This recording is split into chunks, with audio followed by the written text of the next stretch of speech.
Hello everyone, today is September 13th. This is Haiti BizNews. My name is SeeJeanty, your host, and here are the headlines.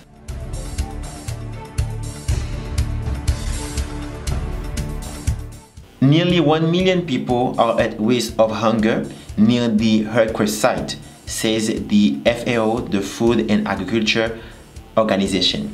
And the climate of insecurity kills business in Haiti. Armed gang observatories activity resume at the VARREUX crossing. We will be back for the development of those news.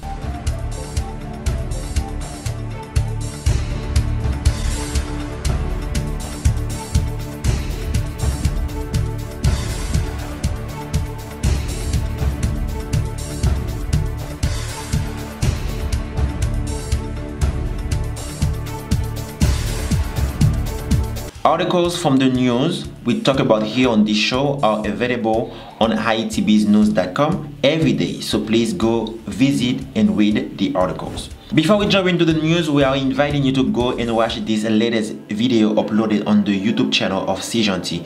It is about IT analytics and the founder Kathleen Tillus, who is providing us a deep look into her and her team initiative to bring data science and data analytics to Haiti.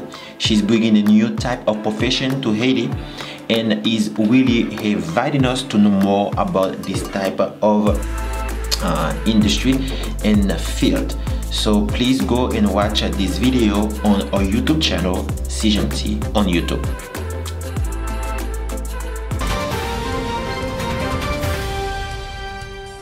Nearly 1 million people are at risk of hunger this winter near the earthquake site.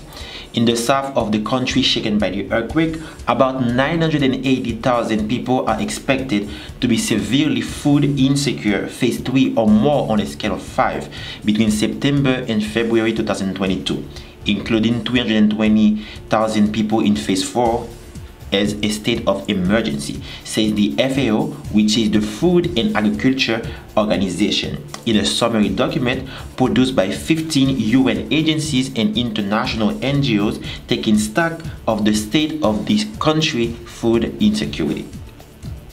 The earthquake caused the destruction of all of the infrastructures allowing agricultural production and food distribution, markets, road, bonded warehouses, dairies, irrigation system, and that was also amplified by the passage of Storm Grace a few days after the earthquake on August 14th. For the spring, March to June 2022, the number of people in acute food insecurity in this region is expected to increase to 991,000, the document says. The UN organization would like to help Haitians before the next agricultural season starting in October by distributing seeds, agricultural equipment or livestock, and by helping to rebuild damaged infrastructures, irrigation channel, food processing plants, dairies and fish mongers. To this end, the FAO is calling for 20 million to help 32,000 of the most affected rural families, 160,000 people restore agricultural infrastructure. And the FAO notes that lower than usual rainfall between April and May also reduced agricultural production this year in Haiti. In our Fun Haiti segment today, we recommend you to go and check out this video of Haitson and Vanessa YouTube channel on YouTube, of course, so you can see how they are having fun in Lagonave, which is a great island in Haiti that is highlighted in this video in a very great way. So please go and watch it, and you can come also and visit this great island that we have here in Haiti. Now we are talking about our sponsors, because without the sponsors we will not be able to do this show. We are thanking VARREUX, which is Haiti's #1 appliance and furniture retailer. The diaspora can order for family in Haiti and get their product delivered to them no matter where they live in Haiti.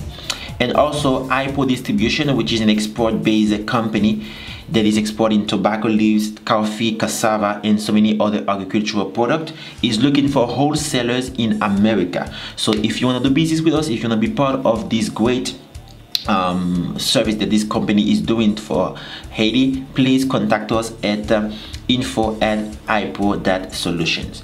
And also, we need to thank the private WhatsApp group, the SeeJeanty private WhatsApp group, the SeeJeanty Patreon, whose contribution while building an action-oriented community is a big part to what make this show happen. Also, if you want to be featured as a brand, as a company on our show, please contact us at sponsor@ipo.solutions.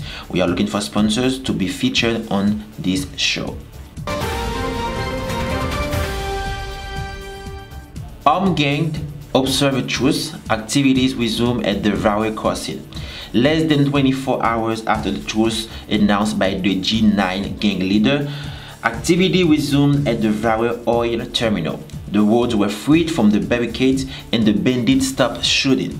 On social network on Thursday, Jimmy Cherizier, aka Barbecue, the leader of the gang federation called G9, which control much of downtown Port-au-Prince and Cité Soleil, announced a truce. Less than 24 hours after, the roads were open, and traffic between Port-au-Prince and the VARREUX terminal were unblocked, and members of his armed group stopped terrorizing the population, and those allowed the resumption of activities at the country.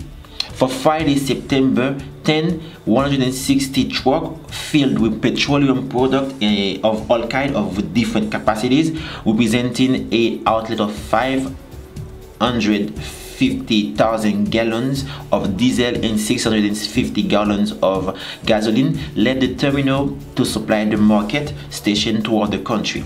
George Lebron, director of Renesso, the company that manages the full storage in VARREUX, told Le Novelist.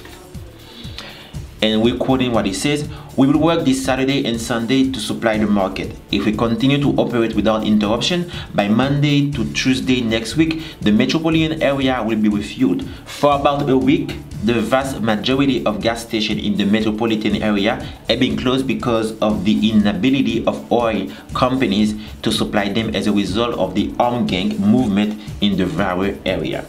And we know that VARREUX storage capacity represents about 70% of the country's total petroleum product storage capacity. And also, the climate of insecurity kills business in Haiti. More than the authorities in charge of the country, armed gangs are making headlines by enthroning themselves as the only masters of lives and property in the city. Since the beginning of last week, as they announced, the bandits have taken up residence in downtown, where they have paralyzed almost all commercial activities without facing any obstacles. So it is not just the oil that is paralyzing the country, but also the gangs in the center of the country is really terrorizing and making everybody feel like they cannot continue with their business. And the national police, responsible for the safety of life and property, shown by his absence. Merchants, retailers, and wholesalers, buyers, drivers have become prey to these attackers. The few private companies that still remain at the bottom of the city brave danger every day. They are subject to the law of armed groups that have become more powerful since the police left their field open. This part of the Haitian capital, which only house almost all department stores, car showrooms, the largest public market, is only a garbage museum that attracts only fly stray dogs and thugs at the moment. And the worst thing is that the armed gangs are expanding their powers. They not only stay at the downtown area of Haiti, but they also expanding, and they also terrorizing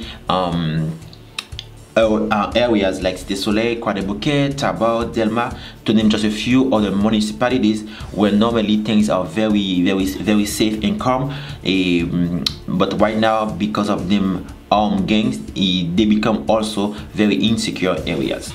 So we are experiencing a lot of job losses due to political unrest, but also this kind of insecurity, this kind of trouble caused by the gangs are also affecting hardly the economy here in Haiti.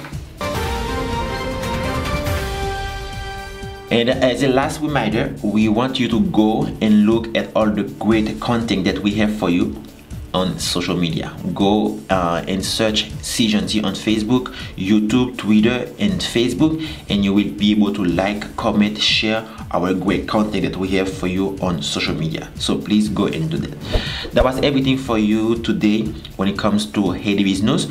We will meet tomorrow, Tuesday 14th, for another episode of Haiti BizNews. I am SeeJeanty, and this was Haiti BizNews for today, Monday, September 13th. We'll meet tomorrow for another episode.